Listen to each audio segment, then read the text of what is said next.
I'll call the Wright County Board of Commissioners July 27th meeting to order. Please stand for the Pledge of Allegiance. I pledge allegiance to the flag of the United States of America and to the republic for which it stands, one nation under God, indivisible, with liberty and justice for all. Welcome, everybody. And former Commissioner Potter, goodbye. You just missed saying the pledge. All rise. All righty. The minutes from July 20th. Does anybody have anything that needs to be changed, corrected, revised? I'll make a motion to approve last week's minutes. I'll second. A motion by Commissioner Hewsome, second by Commissioner Ketchmark. Any further discussions? Hearing none, all those in favor say aye. Aye. Opposed, same sign. Motion carries unanimous. Review and approval of the agenda. Does anybody have anything to add to the agenda? Mr. Chair, under items for consideration, I'd like to add schedule a broadband committee meeting to discuss strategies for border-to-border grants. And there's some other items as well for that committee as well. Okay. And then, Mr. Chair, I would like to also schedule a committee of the whole to discuss the lease rates for the government center, coming out of yesterday's dental clinic discussion. So, All right, anything else? Hearing none, I'll look for a motion. So moved, Mr. Chair. I'll second. Motion by Commissioner Batch, second by Commissioner Wetter. Any further discussions? Hearing none, all those in favor say aye. Aye. Opposed, same sign. Motion carries unanimous. The consent agenda. Does anybody have anything they would like removed for further discussions? Mr. Chair, Commissioner Ketchmark. under administration, letter B, 1 and 2, just for a brief discussion with the board, under the tobacco. Okay. Anything else? Anybody else have anything? Not a look for a motion. I'll make a motion. I'll second that. Motion by Commissioner Ketchmark, second by Commissioner Hewsome. Any further discussions? Hearing none, all those in favor say aye. Aye. Opposed, same sign. Motion carries unanimous. Commissioner Ketchmark. Yes, thank you. So reference to under administration 1 and 2, there's a tobacco license. One's approved and one's denied. On the denial, it's referenced number of feet away from a park, I believe, and there was another one recently that was denied because of percentage of tobacco sales and proximity to a daycare. And I wasn't here when the ordinance was instituted. I guess it was within a couple of years. I guess for the board, I'm wondering if there's been much feedback, if there was when the ordinance was instituted, or since, about that part of the ordinance as far as so many feet away from anything. I think it reads 1,000 feet. I guess maybe as much for the fellow commissioners if they had much for feedback on that at the time or since, just because there's been attention 2 times, one in Delno and now here, based on proximity to certain things. Mr. Chair, and Lindsay, you can correct me if I was correct. Those ones are for tobacco, those aren't for like convenience stores. Those are for, so they're exclusive tobacco, are almost exclusive tobacco establishments that are subject to that 1,000-foot setback. At the time, which is 2 years ago, we didn't have a whole lot of opposition to that conversation piece with as far as to the setback from schools and daycares piece went. So Yeah. I guess we just kind of come forward now that I guess people didn't read that part of it when applying. Commissioner Vetch, Commissioner Ketchmark, it is 1,000 feet from a youth-oriented facility.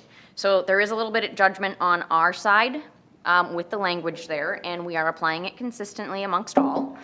And I don't know the history on it, but as far as what discussion occurred with that, I forget your other question there, Derek. Well, it is Or- tobacco shop. It's a tobacco is. shop, yeah, where It basically is. the majority of the sales are of tobacco, is what that ordinance read Correct. to They it, are yeah. specific to like tobacco-oriented retail, not convenience stores, because we fully know that they have more than 25% of their sales are other than tobacco. And that's why I was reading into the percentage is a big deal. So the store has to keep track, and it's basically at the end of the year where they look in the books, and throughout the year that can change up and down. But there's an interesting ratio that comes into play. It's 75% has to be, or can be tobacco, and if it goes over that 75%, Only 25% can be tobacco. Oh, When it's within that 1,000 feet. okay. Well, just wanted to know what kind of feedback there was then, and if any sense, because it's come up a couple times here. Thank you. Mr. Chair, a lot of the feedback was just there from people from vape shops or, convenience stores, that kind of thing, were opposed to this in general. However, when it was clarified that it was more specifically for basically it was a vape shop at that time was what we're, the ones that were opening. We have few just plain tobacco shops. There was one in Buffalo, I'm not sure if it's still there, but, so there are some of those, but, yeah. Okay. So it was more prior to passing the ordinance that we got feedback from when we had a public hearing. Okay, thank you. All right. Can I have a motion, please? I'd make a motion to approve letter A, or letter B, 1 and 2. I'll second that. Go ahead. I'll second that. Motion by Commissioner Ketchmark, second by Commissioner Hewsome. Any further discussions? Hearing none, all those in favor say aye. Aye. Aye. Opposed, same sign. Motion carries unanimous. Mr. Brian Leeson. It's been a long time since we've seen you in right. person. Good Nice to morning, see you. Mr. Chair and members of the board. Excuse me. And for whoever got me the 902, the coveted 902 spot, I thank you. It's always nice to get in and out. This action item, or this agenda item, has to do with the Charlotte and Martha Subordinate Service District. The next step in the process of trying to deal with the shortfall in that dedicated fund is to have a public hearing regarding supplemental service charges that we would propose to assess against the people who are hooked up to the sewer system out there. So there's actually two action items. One is to set a date and time for a public hearing. I've given a couple of suggestions for the end of August. The second item would be just to set the proposed service charge. There's been discussion about having an option. The recommendation from the advisory committee is to have one option where landowners could pay in full 1-year assessment. The other would be a 3-year, it would be spread over 3 years with a interest rate also set by the board after this public hearing. So I guess what I'd like to do is notify the people, this is the charge we're proposing, and this would be the proposed interest rate. Tammy from Finance and Taxpayer Services can address that, I think, or Lindsay. Okay. Are we looking at doing it during the day, or are we going to look at an evening one for this It's particular? up to the board, Mr. Chair.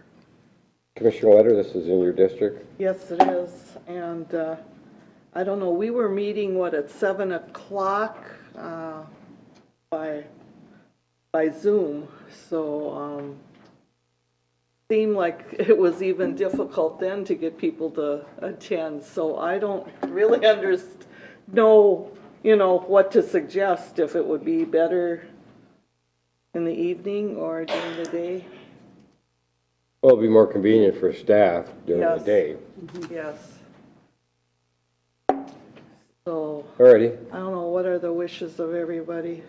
Well, if you're looking at the last week in August, you're gonna get a poor turnout just because it's school open houses. I mean, so if you're doing the evening, so just for that practical purposes, I would probably say if you're going the last week in August, don't bother with the evening, because Good point. Yeah. Oh, yeah, I didn't think of that, yeah. Yeah, none of us have little kids anymore, so.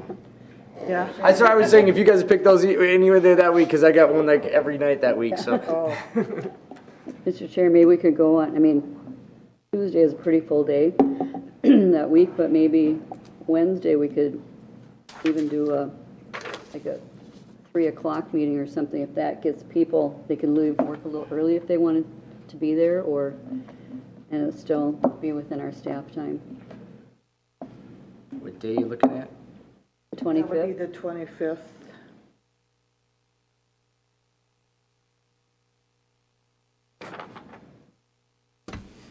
So, No budget talk that day, it looks No. like. You guys can go, you guys want to do it at 3, that's fine. I'll have to pass on it because unfortunately, Too much?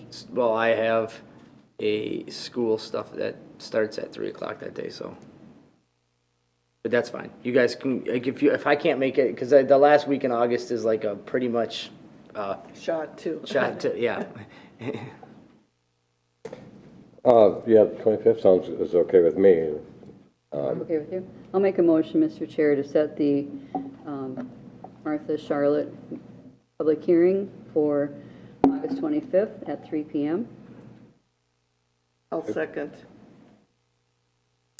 All right, motion by Commissioner Houston, second by Commissioner Wetter.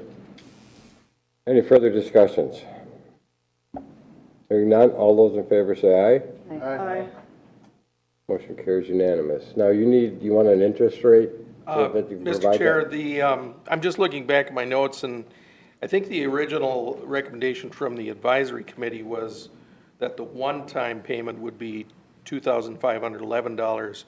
Staff, subsequent to that, and at the board's workshop back in June, we talked about the fact that we don't want to cut things too close because, you know, if we ended up short, short in taking care of the shortfall, we'd have to have another public Yeah, hearing. we don't want to do that.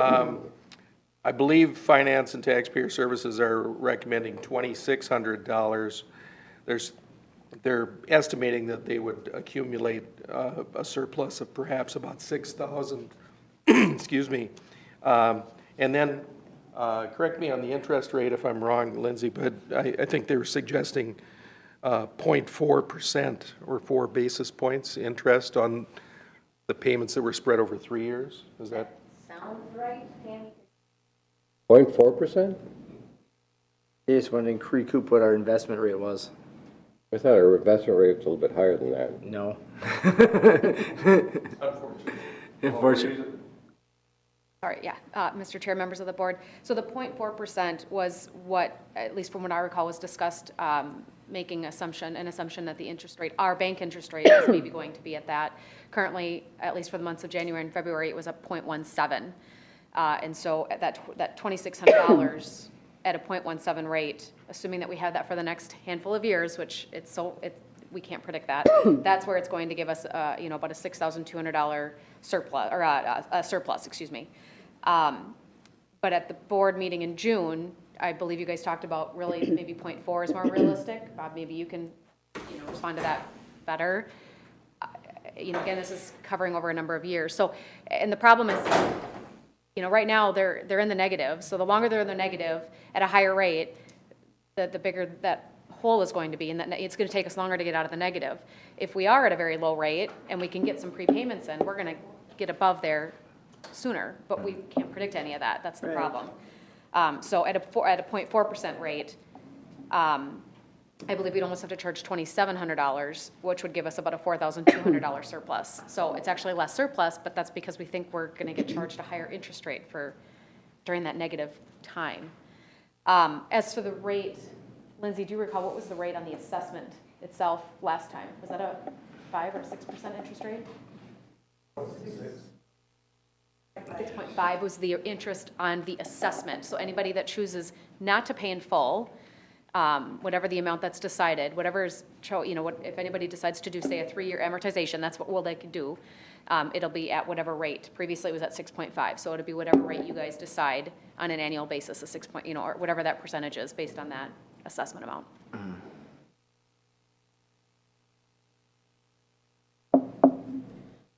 More to come. Well, so Well, we got to pick he, a rate. he would like a At rate. least to so that publish he a rate, you send can it out. modify it after the public hearing, but we have to at least publish an idea of what we're considering. So can we say 1%? I mean, you could, I mean, you can go up and down from there, I mean. But then you have to look at it as, the rate you put out there is gonna inflect how much you want to assess. Because if you're going at that 0.5, 0.4, i.e. you're gonna be at that $2,700, if you go at 1%, you could probably go down back closer to that $2,600. Yeah. You either assess more and lower interest or vice versa, so. Makes a difference to me. Yeah, Yeah. whatever, I guess whatever the financial. What is your suggestion? As for the assessment interest, Yep. you know, I haven't looked to see by chance any recent interest rates just from cities. I almost want to say maybe somewhere around 4 or 5% or some of the special assessment interest rates that we've been getting. But I can't speak for those unless I look. So you know, like you guys mentioned, it can be modified, so I don't know if you want to start at if we had 6.5, do we want to start at a 4% interest or a 5%? Again, this would only be on those that get amortized out, that don't pay this amount in full by And that's sometime over this fall. and that's a 3-year term. 3-year amortization, yeah, yeah. Unless you guys modify that too, I guess. Yeah. I would say just go with the original 4 with the 27 and kind of go from there. 4% or 0.4? The 4% was what it was at $2,700. That was, so the 0.4 The was 4% was the interest amortization, yeah, rate. interest rate, yes. Yes, So, trying to, but go at 4% because interest, I mean, 6.65, even 4 is probably still high, but we still want, we can maybe move it after the conversation based on how many, maybe we'll have an idea based on who talks on how many people are gonna pay it outright versus not, and that True. has a big influx as to what we have to set the rate at. it does. That makes a big difference on how many, you know, prepayments you receive. And just, Mr. Chair, Yeah, Commissioner. just listening to the group, it seemed like there were an awful lot of people seeing that was only a small, what they felt was a smaller amount, that a lot of them would just Yeah. pay the whole amount and get it done and over with. And that's the reason I would say going Yeah. at the $2,700, because if a lot of them pay out front, then we have to have a larger assessment up front. So. Okay. So, we already set the motion for the meeting. So, Mr. Chair, I'll make a motion to set the publication for the public hearing on August 25th with the assessment rate of $2,700 and an amortized interest rate of 4%. I'll second that. Motion by Commissioner Vetch, second by Commissioner Houston. Any other discussions? Hearing none, all those in favor say aye. Aye. Opposed, same sign. Motion carries unanimous. Thank you. Thank you. Mr. Hawkins.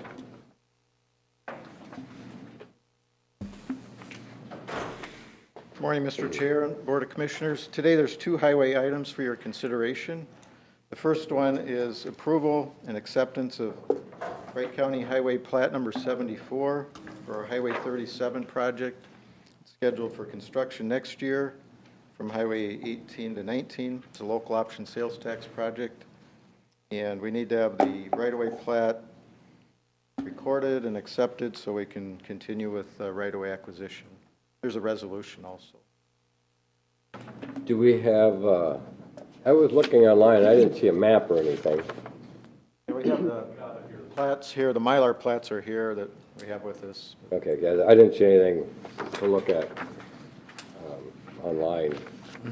How much, I don't know, what are you thinking, or how much is gonna be having to be purchased? How many parcels or estimated cost or? Well, estimated acreage, parcels. Well, I know every parcel will have to be, because there's some issues with the electrical lines on both sides of the road, right? Yeah, the electrical lines on the north side of the road are on their own easement, and we're not going to ask them to move or affect them. So everything on the north side of 37, we're just doing temporary easements. So that's just used for construction. We'll go back to the property owners when we're done. South side of the road, current easement is 36 feet. We're expanding it out to 45 feet. We're just doing a small acquisition strip on the south side of the road from 18 up to, I can't remember the intersection where it starts to curve into town, because then everything is platted after that.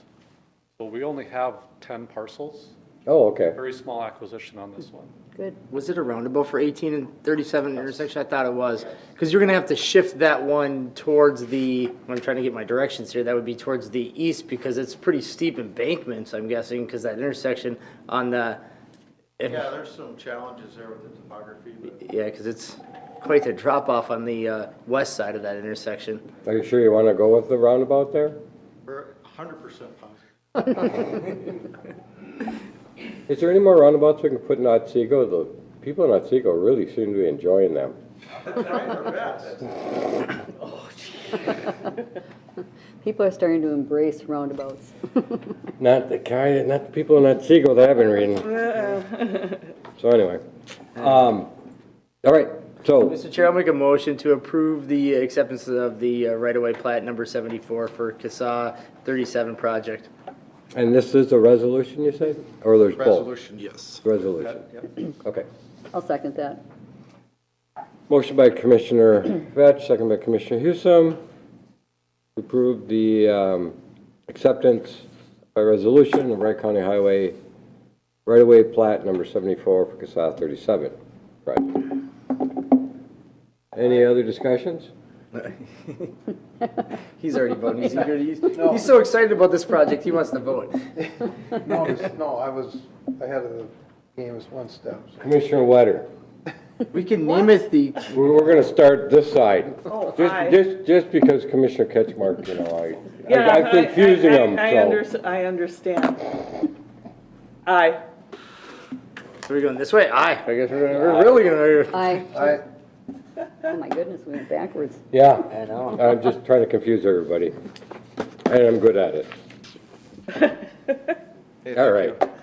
Mr. Okay.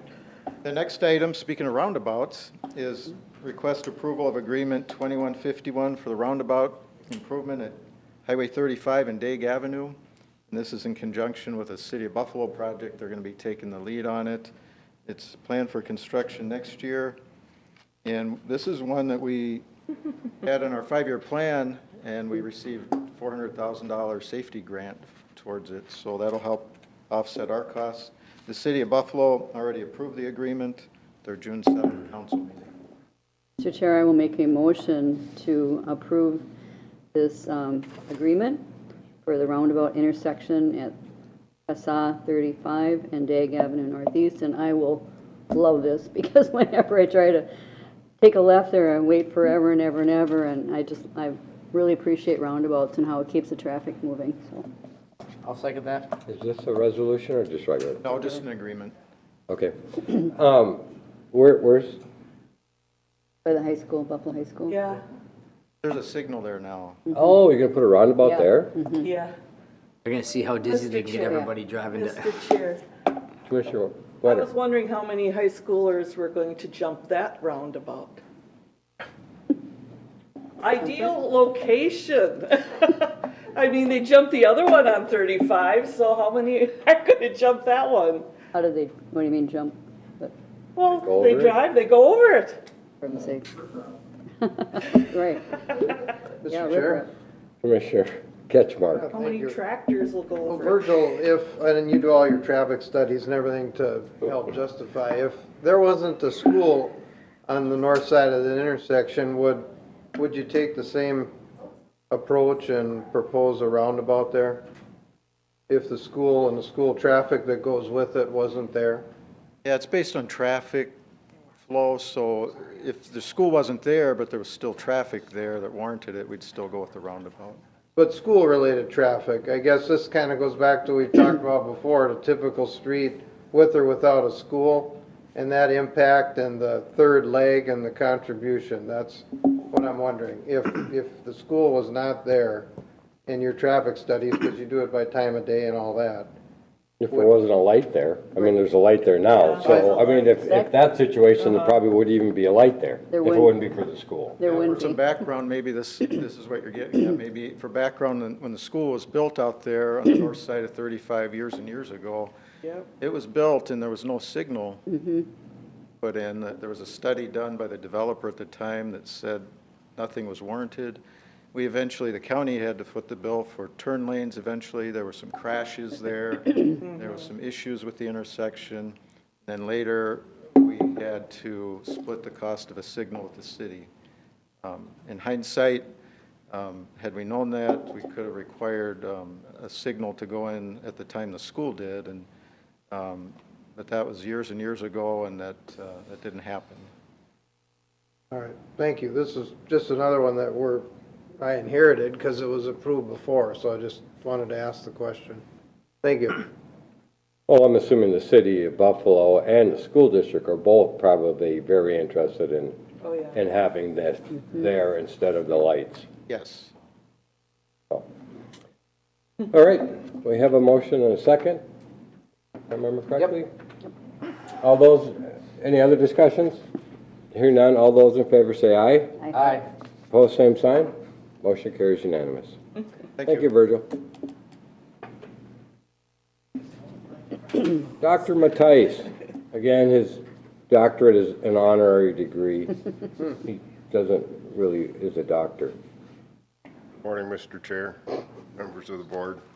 A couple orders of business to ask you to consider today. One is to adopt a resolution for grant applications to the Greater Minnesota Regional Parks and Trails Commission for connecting people to the outdoors improvements at Robert Nye Park, which would include the lighting of the pond loop and ADA access improvements to the Nature Center. This project is in our 2022 CIP. This would be a matching grant for that project.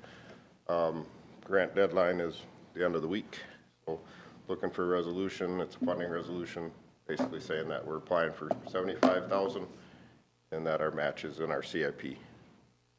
Mr. Chair, I'll make a motion to adopt the resolution related to the grant application through the Greater Minnesota Regional Parks and Trails Commission for the Robert Nye lighting and pond loop and the ADA access improvements. I'll second that. Motion by Commissioner Vetch, second by Commissioner Houston. Is there any further discussions? Mr. Chair, just a comment that this is a very well-used park. Correct, Mr. Matthijs? I mean, you've got a lot of things going on out there all the time, so. Thank you. Great. Also, aren't they gonna be doing some blacktopping there? Didn't the Oh, the township. the township, didn't they get? State Park Road. They have a State Park Road account project out Yeah. there. Is that gonna happen this year? Thought it was. Yeah, that will definitely be nice. Nice. That- Well, that that's road a is- Bad. washboard road. Yep. All right, resolution, Commissioner Ketchmark. Aye. Aye. Aye. Aye. Aye. Resolution carries unanimous. Thank you. The second one is to ask you to adopt a resolution related to a second grant application through the Greater Minnesota Regional Parks and Trails Commission for the for a potential 10-acre acquisition at San Lady. I brought this to you in June, asking to go after an appraisal to get a land value. I guess these appraisal people are busy. Something to do with the housing market. I have not received that report back, but to get that grant application in as requested. I'm moving forward with a figure that we used in the past. We did an acquisition a couple years ago. So basing that off of that, so we're looking to apply for $50,000 on that grant, and if there's any matches after that, we have the funds in the park dedication fee for that township. Okay. And that grant, again, is due. I've talked to the grant program coordinator, letting them know that the appraisal's not completed, and they said we're fine to bring that back to them at a later date as long as we get the rest of the application in. So And this will be for improving and parking too out there, if I remember it would correctly. allow for parking. You got the Alma unit, and you got the south unit, and we got the trail easement that connects the two. And we have people parking on the road and stuff. And actually Wednesday, we just finished up all the trail crossings and everything out on the Alma unit. So that's open except for wayfinding signage right now. Mr. Chair. Commissioner Ketchmark. Thank you. And we talked the other day about this where we're approving you to apply for the grant and the appraisal's not done yet. Now, as in the past, sometimes these appraisals come back and you or we determine that it doesn't seem like a reasonable price. So if that should happen here, can you We can- keep that money for another land acquisition in the future, or is there a deadline to where you'd have to return the grant money with this one? The grant is specific to that parcel. We'll have that appraisal back well before the commission makes their final recommendations to the legislature on funding. And if we bring that appraisal, when we bring that appraisal back, not if, when we bring that appraisal back for your consideration and the landowner's consideration, if we find it unacceptable, one way or the other, the landowner does, we'll pull that before they actually make their funding recommendation. Okay, So we're just kind of trying to meet that deadline. They make their funding recommendations, so the end of July, they do a review in August. They make their funding recommendations and their final stuff to the legislature in November. okay, thank We you. have time to pull that if we need to. All right, I just wasn't sure if it could be banked and used for another project, but can't. We would want to pull that, if something happened there where we fell off, we'd want to pull that before they make their recommendation to the legislature, so that money could be awarded to a different project in the state. Okay, thank you. And yes, that appraisal will, as soon as I get it, I'll bring it to you guys. It's for your review and acceptance. Do you have a motion, a second on that? No. I didn't think so. This one. So I look forward for a motion on that. Mr. Chair, I'll make a motion to approve the application for the grant. I'll second that. Motion by Commissioner Ketchmark, second by Commissioner Hewsome. Is there any further discussions? Hearing none, resolution. Commissioner Ketchmark. Aye. Aye. Aye. Aye. Aye. Thank you very much. Resolution carries unanimous. Thank you. Thank you. Well, we're only 11 minutes behind or so. Administration Finance, review of the 2020 county audit with CLA and request authorization to publish the county 2020 summary financial statements and vendor list. Morning. Good morning, Mr. Chair and members of the board. Okay, so I am going to go over the 2020 financial statement audit. Can I get you to use your outside voice? Yep. Turn the mic. There we go. Okay, can you hear me now? Yep. Okay. And I believe all of you have the presentation in front of you, as well as a copy of the financial statements and the letters we've issued. So today on the agenda is just going over the audit team. It was Doug Host as the principal, myself, Kristen Hool as the director, and then our in-charge Ryan Van Ness, and among other staff. We'll also go over the required communications, internal control, and single audit, and legal compliance, any findings around that, as well as financial results, and then wrap it up. So on page 2, required communications. We are required by standards to issue a 5-page boilerplate letter. It needs to be issued to the county commissioners. It's a governance letter. And the main component of this is that we've issued a clean opinion, or an unmodified opinion on the financials. Some other things it describes are estimates that were used in the audit, that we had no disagreements during the audit, and then also any new standards that were implemented. So this year in 2020, we had to implement GASB 84, which was changing your old agency funds to custodial funds or private purpose trust funds. So it was just kind of revamping what they looked like and now having net position or fund balance for those instead of just having assets equaling liabilities. So it's definitely a lot of work, I know, on Heather's part and everybody else in finance, but we got through it. So next up are the internal control items that we found on page 3. So there are 2 types of quote-unquote findings or issues that we can come up with during the audit. The first type is material weakness, which is material in nature, and the other type is a significant deficiency, which is less material but still important enough to warrant communication in writing. So for material weaknesses, there was one. There were some adjustments that were material in nature that we had found during the audit, and they were related to accruals. There was contracts payable that we had to adjust, and also local option sales tax, just due to the nature of how the state reports it. It's definitely confusing. And then on page 4 are the significant deficiencies, and I'm happy to report there were none of those. So on page 5, this goes into the single audit piece of the audit. So since you had spent over $750,000 of expenditures, we had to perform a single audit. This year, we tested 3 major programs. They were medical assistance, TANF, and then the Corona Relief Funds, or CRF CARES, because that was so large this year and new. So there were no material weaknesses, which is great over those, and there were 2 TANF findings for significant deficiencies.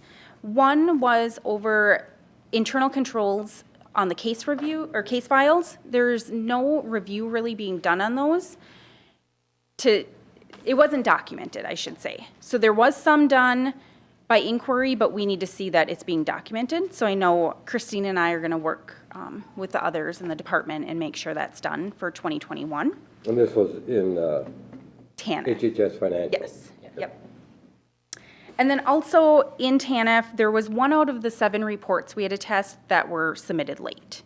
And that was just a timing issue, a 4th quarter. But overall, I mean, that is really good for the single audits. I know a lot of times you'll see eligibility findings in the actual case files, missing documents, things like that in MA and TANF, and there were none of those. I mean, so that's really good. So how many did you actually pull? I believe we tested 60 for medical assistance and 60 for TANF, and then also Quite a some few public then, health okay. ones. So I mean, almost every county I audit, we find something in those, just because there's such a volume of case files that it's really impossible to be perfect on those. That's actually really impressive because a lot of times it's hard to even get the people to turn in the documents. So a lot of times they're missing them just for the fact that they Right. really don't submit them. Yep. Yeah, based off of volume, and it's not confusing at all, Yeah. at all for anybody. Especially because this last year, because a lot of times even if you didn't turn in the documents, you couldn't close their case. They still got to keep their MA. So a lot of people knew that, so they wouldn't turn in the documents. So for us to have the documents, even though these people, there wasn't a lot of onus on them to do it. So hats off. Yeah, so very good. And then also, I mean, just great job on your CARES funding, that there were no findings on that too. Because I mean, that was constantly evolving, changing, and no one really knew what they were doing. It was, so. No, our people did. Except our people, right? So yeah, great job on those. It might have been the company we hired to help us, that might not have. But our people did. And then lastly, on, was legal compliance on page 6. So we have to test about 25 pages of state statutes recommended by the Office of the State Auditor. And there was one thing we found there, it was just kind of more of a technicality. The annual EFT delegation, we had recommended when it was new that it be brought to the board. It kind of got lost with turnover. And so then now it was the 2nd year and it wasn't done. So we did have a written finding for that, but I believe for 2021 that has been brought to you already and you've. And EFT stands for? Electronic fund transfer. So you have to, they're asking that we annually recognize the bank that we set up that electronic fund transfer with that organization? Is that And what- who in the organization has rights to. Yep.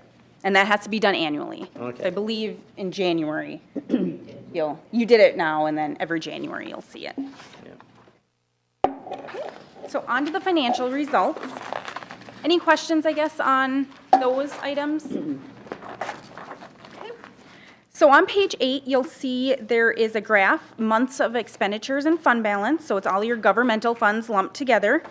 You'll see you did uptick a little. You have about 4.8 months in expenditures. So the Office of the State Auditor's Office and other organizations recommend no less than 3 to 5 months sitting in there. That's just because as your tax revenues come in, you'll have, that 3 to 5 month window of no taxes. So that's just to kind of float you through those times. So you're sitting in that recommendation, which is really good. There was a slight increase from last year, and we've been seeing that just with the CARES funding. A lot of people used it on payroll, so their fund balance has grown a little. And so this was the first year that you've had an increase in the last 5 years. Okay, on page 9, this graph is your revenues and expenditures in all governmental funds. So you'll see this is the 5th year that your expenditures have exceeded revenues. And there was also about a $34 million increase in revenues and $36 million in expenditures. So a bulk of that came from CARES. That was about $17 million. And then I'll go over specifics in the various funds in the next few slides. So if you go to page 10, you'll see your revenue sources for all governmental funds. Taxes is by far the largest, and you'll see that did increase some this year just because of the increase in the levy.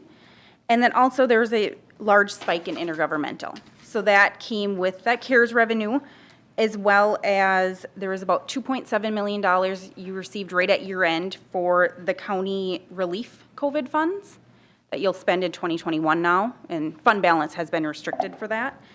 And then also local reimbursements were up as well from cities and townships in the highway fund. So on page 11, it will go through your expenditures now in all the governmental funds. You'll see the largest uptick was in capital outlay, just due to the various projects that you've been doing, especially the Government Center, Justice Center, the Bertram expansion. So that's causing about $10 million of an increase there. And then economic development does look a little funny. It now does have expenditures of 2.8. That was with your CARES funding, business grants, things like that. And then just overall general government, public safety were up with your CARES spending, and highways and streets had more projects in them from 2019. On page 12, now we'll dive into just what the general fund looks like for revenues and expenditures. So you'll see that revenues surpassed expenditures quite a bit, and that is because that CARES funding went into that fund, into the general fund, as well as that $2.7 million of COVID relief funding. So that's where that large uptick is really coming from. So nothing else alarming there, or not that we didn't expect. On page 13 is the Road and Bridge Fund. You'll see revenues did surpass expenditures. The increases, like I kind of said already, were road projects in your expenditures from the previous year, as well as that $5 million of revenue from the local cities and townships. On page 14, this highlights what the human services revenues and expenditures look like for the last 5 years. So you'll see they are trending upwards. Revenues and expenditures are pretty much even for 2020, with revenues being just a little slightly higher. So that is definitely good that your revenues are still exceeding expenditures. I know some counties, reverse has happened, and they're every year have been kind of going in the hole even further in that fund. So that's good on that fund. And then the last graph here on page 15 is the indebtedness of the county. So you'll see the dark blue line is your GO bonds. So you didn't have any issuances this year. So with the debt payments, it dropped a little. Another thing to note here is compensated absences. That's kind of a light blue. It went up a little over $1 million this year, which we've been seeing in other counties as well, just due to people not taking vacation. So their vacation, sick balance, PTO balances are up at year end because they didn't have those planned vacations with COVID. And then net pension liability, that also went up about $7 million, and that is that kind of fictitious liability on your books for para that every local government needs to have now under GASB 68, and that fluctuates year to year on the assumptions in the para plan. So on page 16, just to kind of wrap it up, you submit to GFOA for your certificate. That was submitted prior to the June 30 deadline. Also, like I said, your bonded debt went down due to the scheduled payments and no new issuances. And then also your net book value of capital assets did go up about $70 million this year just because of all your projects. Any questions? Anybody have any questions? No. Commissioner Ketchmark. Thanks for coming and putting on the presentation. It's good to see you here rather than on a screen or otherwise. Just a question, is this report done before the day of the meeting that we'd be able to get access and kind of process? And then it's always easier if you got more than seeing it the first time when it's being presented to you. Yes. So Yeah, I can give it to you early. I gave you the financial statements in your box, so, okay, but, yeah. it's just easier for me, just speaking for myself, but thank you, no Yeah, questions. you're welcome. And yeah, thank you to the staff, Lindsay, Heather, Bob, everybody else, Ryan. Without them, it would not have gone so smoothly, so. Appreciate it. It's good news. All right. Well, we need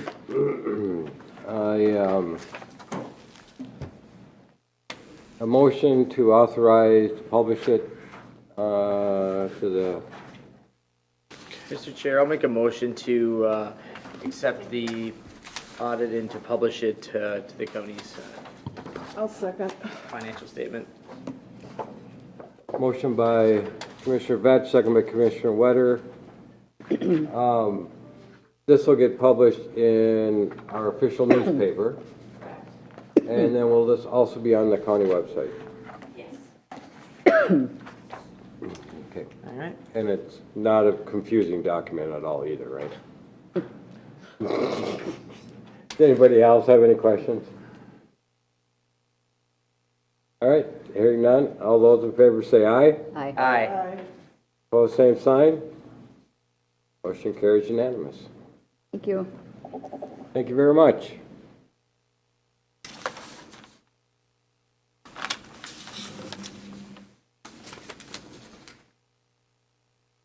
All righty.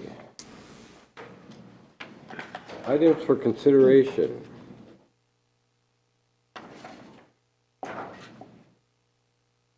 Proclamation of County Staff Appreciation Day. So, this is something that the governor had proclaimed, and I can speak for the board, and we want to say that we appreciate all of our county employees, and Lee and I have been trying to figure out what we can do. I looked for hero candy bars, but I just couldn't find any or enough of them. And so if I can get someone to read this, is there anybody that would like to read this? Commissioner Houston, you're always good at that sort of stuff. We'll see. Somehow, excuse me, but when the airs come on a couple times, it's made me cough, so I don't know. We may need to do an air quality here. But anyway, I'd be happy to. So, Proclamation of County Staff Appreciation Day. Whereas county staff serve as a cornerstone of this community, dedicating their time, skills, and expertise for the benefit of their neighbors, and whereas county staff went beyond expectations, taking on personal risks to continue delivering essential services to the citizens of our county during the COVID-19 pandemic, and whereas, in addition to their regular duties, many county staff were called upon and accepted new and challenging responsibilities during the pandemic, such as expediting the distribution of thousands of dollars in economic recovery appropriations, empowering the survival of our local business community, successfully managing a deluge of mail-in ballots in an unprecedented federal election, and retooling local public health education outreach to flatten the curve. I must not have the second page here. Let me see. Turn to the first page. Whereas, although the state has turned the corner on the COVID-19 pandemic, county staff continue their I can't say the word. Exemplary. Thank you. Exemplary work, assisting with recovery through vaccination rollout and preparing for the American Rescue Plan's multi-year recovery effort. And whereas the work of county staff over the past year and a half have kept the doors of our county open and our community safer, healthier, and productive throughout months of unprecedented global transition. And whereas Governor Walz has proclaimed July 27, 2021 as County Staff Appreciation Day, Therefore, we, the Wright County Board of Commissioners, proclaim July 27th, 2021 as County Staff Appreciation Day and extend our thanks to the staff of our county and express deep gratitude for their commitment in public service. Commitment Thank you. to excellent Yes, in public service. excellence in public service. And again, thank you all. Well, Mr. We're not all done with it all yet, but No, but it has been a very trying time, and so the way everyone stepped up and did what they needed to do was really commendable. So, Mr. Chair, with that, I will make a motion to accept this resolution proclaiming County Staff Appreciation Day. I'll second that. motion by Commissioner Houston, second by Commissioner Ketchmark. Is there any other discussions? Anybody else want to add in on our awesome employees? Mr. Chair, just if I could, I am pleased to share this with the board, and I know on behalf of the governor, and I appreciate the positive words towards our employees are definitely a key asset to the county. And, you know, COVID-19 really, I think, brought forth some more recognition to what the role that counties do play. I think oftentimes we're the invisible layer of government. We have to carry out a lot of things that come down from upper areas and make that to our citizens. So I just want to thank all of our employees for the work that they do on behalf of our citizens and the impact they make both to individuals and our communities. So. Couldn't said it better myself. Yep. Mr. Chair, I will, I mean, it's great that we're recognizing the employees, because I think you're recognizing them for the other duties as assigned, that that part of the job description really came into effect in the last 12 months, or 12 to 18 months as we went through this pandemic, so hats off to all the employees. Yeah, again, everybody, thank you for everything you have done for the residents of the Wright County. All right, resolution. Anybody else have anything? It's been said. Commissioner Ketchmark. Aye. Aye. Aye. Aye. Aye. And we will be posting this on the county website and also in the different areas of the county bulletin boards, correct? Now that we've adopted, I'd like to send it out both to staff via email as well as with the proclamation that the governor signed. So. Sounds like a great idea. Thank you. Very well. Mr. Chair, I guess you could have had like all the department heads like Zoom and sing to their staff today, right? That would have been a good idea. Please don't do that. Anything to get the sheriff to sing to his staff. Why didn't you bring that up earlier? I mean, what better way for them to show their appreciation to their staff, Right. other than singing to them? I can't think of any other way. Alrighty. 2022 budget meeting schedule. I'm hoping everybody's had a chance to look at the schedule that's been put out there. Mr. Chair, I sent you a preliminary one over the weekend, fairly similar. We did have one group kind of switch around, but we've tried to maintain the same days based on the availability of both yourselves on the board as well as staff and department heads. So pretty aggressive schedule as always. We had a little more constraints on people's availability this year. There is some other days that we may be able to branch out if we are needing to as we go through the budget process. So. I wonder, is this one modified from what I? Yeah, I don't know. I The wish one I printed out originally is different. Okay, so let me get rid of that one. I printed this out. When did I print this out? Last week. When did it get modified? This morning as well. So the Okay. days stayed the same. We just had changed around parks, moved to August 24th, and switched times with veteran services and planning and zoning on the 24th. Okay. All right. So we've maintained the same time frames, just availability. We had a conflict we had to work around, so. Does anybody have any issues with any of these dates that have been listed? No. Got them on my calendar. Try to do our best to make everybody's schedules work, knowing this is a busy time of year as we are working through our budgets, but also in your personal lives with school starting to fire up again, so. All right. Then if that's the case, I will accept a motion to accept Mr. Chair, schedule. I'll make a motion to set the Budget Committee of the whole for the dates as stated. I will second that. Motion by Commissioner Vetch, second by Commissioner Houston. Is there any other discussions? Hearing none, all those in favor say aye. Aye. Opposed, same sign. Motion carries unanimous. Thank you. And I look forward to doing this. So we will receive the draft budget on August 16th. Yep, would like to get the books in your hands prior to that to give you some time to review. Okay, good. So we'll get it ahead of time then. Good. Any idea on the 15th? Suppose we can swing by your house and drop it off. That's, All right.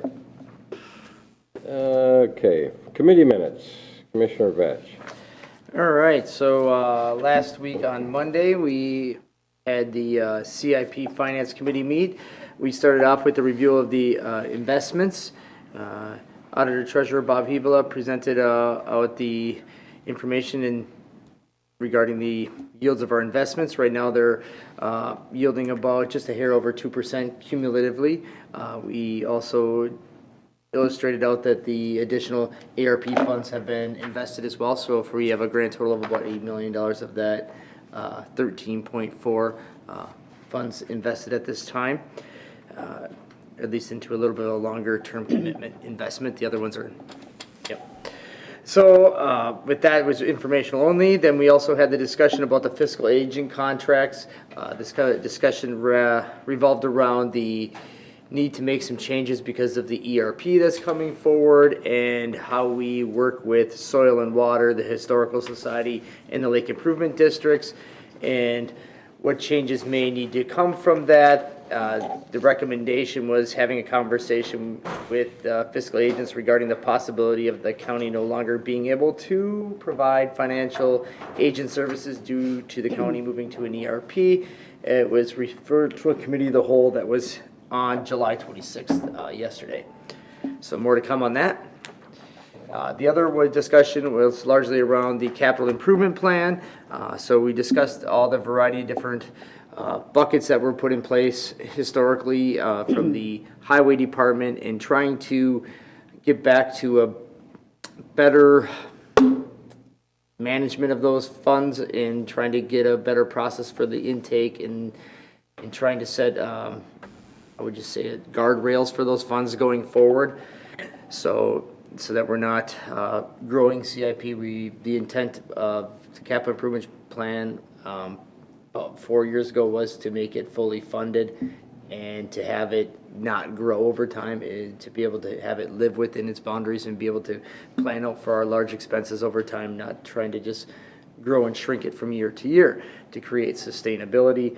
With that, we had put in place some dollar amounts for each of those different departments. The Parks Department had been allocated a dollar amount of $700,000, which has been going well. The Highway Department had been allocated a dollar amount of $300,000. The Sheriff's Department had been allocated a dollar amount of $300,000. The other departments all lived in a cumulative bucket that they were kind of all going after the same amount of funds, but we felt that we should delineate that further in creating their own CIP for Health and Human Services. So after some different debate on what they would have over the next 2 to 5 years and ongoing, we kind of landed at a potential dollar amount of about $350,000 annually for Health and Human Services projects, largely most of them being technology based. Then we also had some discussions about trying to transition the buildings improvements out of Department 100 and into the CIP for paving projects down the road within the buildings and other things like that that we would have to do over time to maintain our buildings. So we are going to work with Alan at subsequent meeting to get kind of more of that information to kind of hone down a dollar amount that would need to be within the capital improvement plan. So the recommendation is Finance Director Meyer will update the 2022 budget workbooks according to the discussions that took place and send it to committee review. So this is kind of an ongoing project. There's a lot of it that's going to take place, and with these actual, we're trying to really keep that CIP in that $3.5 to $3.8 million bucket, and we're trying to create a contingency line for overages, and then also trying to create a process for when projects come in over or under, how they would get reallocated out, and trying to basically allow departments to basically be able to save up money over time for larger purchases. And a lot of this is about creating the process and the procedures to do so, and then also having a strong intake process. So with that, Mr. Chair, I'll make a motion to approve the minutes and the recommendations for the Capital Improvement Finance Committee. I'll second that. And I'll stand for questions. Motion by Commissioner Vetch, second by Commissioner Houston. Does anybody have any questions? And we'll be going into it in a little bit more depth during the budget session. Yep. And it's always an interesting discussion. Yep. I will say that we're trying to make it a little bit more user-friendly to see how the expenditures come in and where they're at, because a lot of these ones are large projects that you're taking a large pot of money and you're slowly diluting it over time, and you put a dollar amount in there based on a rough guess of what the project's going to cost, and that's why a lot of times the department heads are really good about guessing more on the high side and coming in low, which we'd rather have them than vice versa, but we always had run into the issue as to getting those that are saving up over time and getting a process as to how we want to account for those funds carrying forward, and we're trying to do that better so it's easier for the departments to see as well as the commissioners and the public. So. All right. I had a motion and a second. Any other discussions? Hearing none, all those in favor say aye. Aye. Opposed, same sign. Motion carries unanimous. Broadband, Commissioner Vetch. Oh, yes, so, not knowing, but anticipating the border-to-border grants to be opening up, possibly at any time, who knows? We want to make sure that we stay on track and have a strategy to go after them as aggressively as possible, and not having a broadband committee on the books at this time. I would like to try and meet prior to budgets, because otherwise we might be on hold till the middle of September, and we may be behind the 8 ball, depending when those would come forward. I'm looking at scheduling a broadband committee on August 8th, or August 11th, I'm sorry. Keeping it true to our usual Wednesdays. August 11th? Yep, you tell me. Yeah, that's fine. Safe Schools is from 1 to 3. Right, It's not a committee of the whole, it's just Oh, for broadband, Broadband, okay, broadband. good, because I'm like booked from 9 to 5.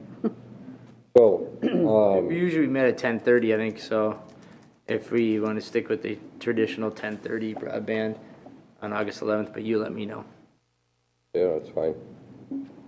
Mr. Chair, I'll make a motion to set a broadband committee meeting on August 11th at 10:30. I'll second that. Motion by Commissioner Vetch, second by Commissioner Houston. Any further discussions? Hearing none, all those in favor say aye. Aye. Aye. Opposed, same sign. Motion carries unanimous. Thank you. Administrator Kelly, Committee of the Whole. Yes, thank you, sir. I think it'd be good to schedule a committee of the whole to talk about space in the new government center with outside agencies, and have a discussion on the arrangements for that. We've started on that topic, but I think it'd be good to have a follow-up discussion with the full board, and hope to have more information from some of those entities in the coming weeks. So, And we kind of have a timeline. that we have to deal with. Correct. Which is why, instead of sending it back to Ways and Means, it Right. was decided to bring it right to the Committee of the Whole and get it finished. Yep. And I can't recall when we had to have it done by, but it was towards the end of August, if I remember correctly, at the very latest. Correct. Yep, I think that's a good time frame to work from, so. So do you want to try and get this in before, obviously before the 16th week, because there's Correct. not much open before that. And I was kind of looking around Monday, the 9th. I believe we have some conflicts the prior week, so that may be the soonest we could get everybody in the room again. What do we have scheduled for on the 10th? We have that ditch one, but we could go after that. Yeah, we have a ditch committee of the whole at 10:30 on the 10th. Otherwise, could look at the afternoon, I suppose. Or the prior ditch to committee would go. HHS meeting. I'm sorry? Even prior to the HHS meeting on the 9th, we could do it like 11. Yeah, Yeah. that was my thought, perhaps a late Otherwise, we're morning. kind of squeezing a lot in, it seems like. That's fine. So the 9th, does that work for everybody else? Yep.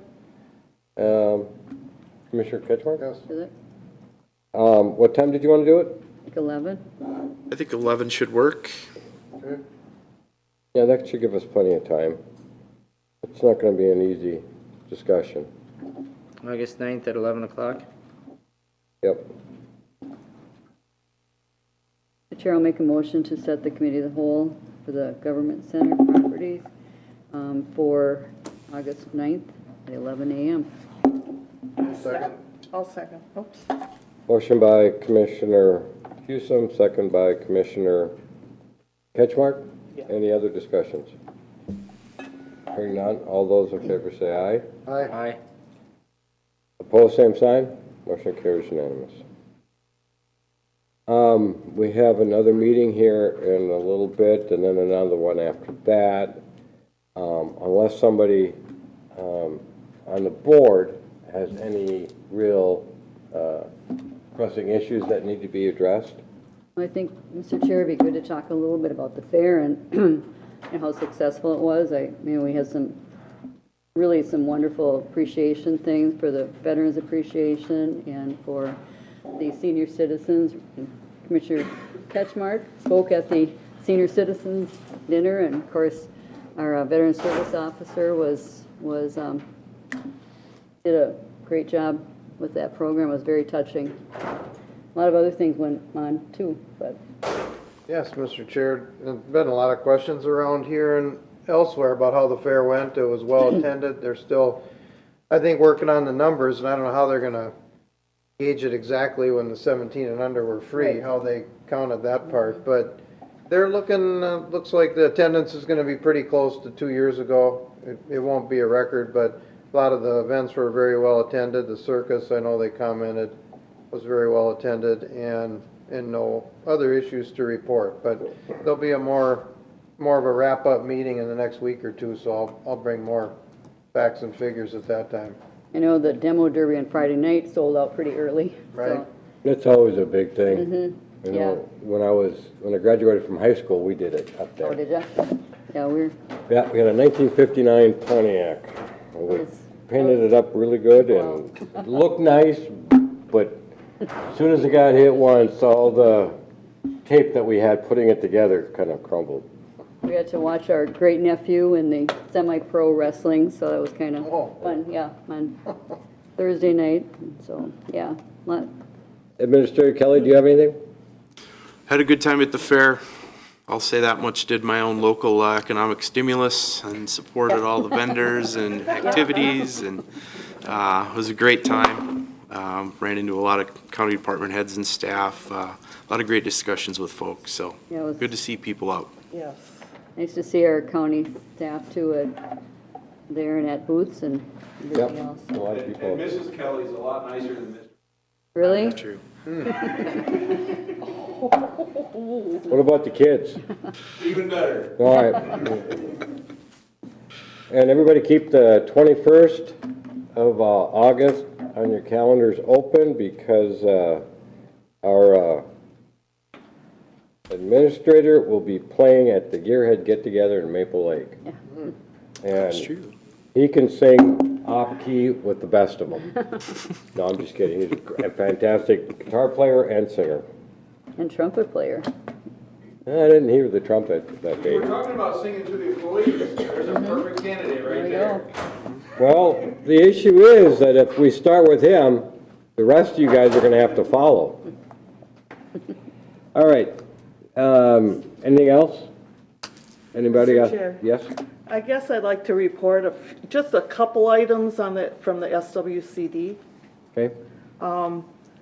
First of all, there was a wetland appeal board meeting on July 12th, and Commissioner Ketchmark was also there.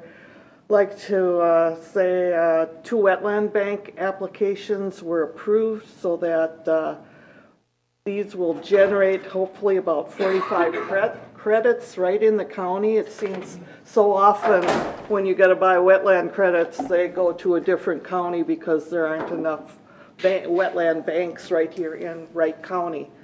So that was kind of very, very interesting, and really appreciate those landowners that are willing to go into that program. Where are they located at? One will be north of Dean Lake, and the other one, I think it's, I'm not exactly sure. It's out in the western part of the county, so. Yeah, Victor Township. Okay, good. And then also, I'd like to say Jim Raymond was picked for Outstanding Conservationist of the Year, so. Oh, nice. And that, he's from Wright County or one of the Yeah, employees? that's from Wright County. Okay, great. And what happens is he's honored at the convention that's held in December. Nice. Good to hear.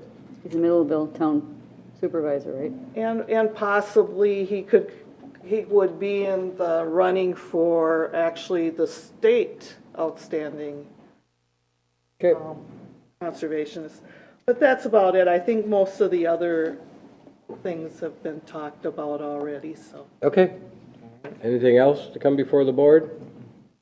Hearing none, we are adjourned at 10:12.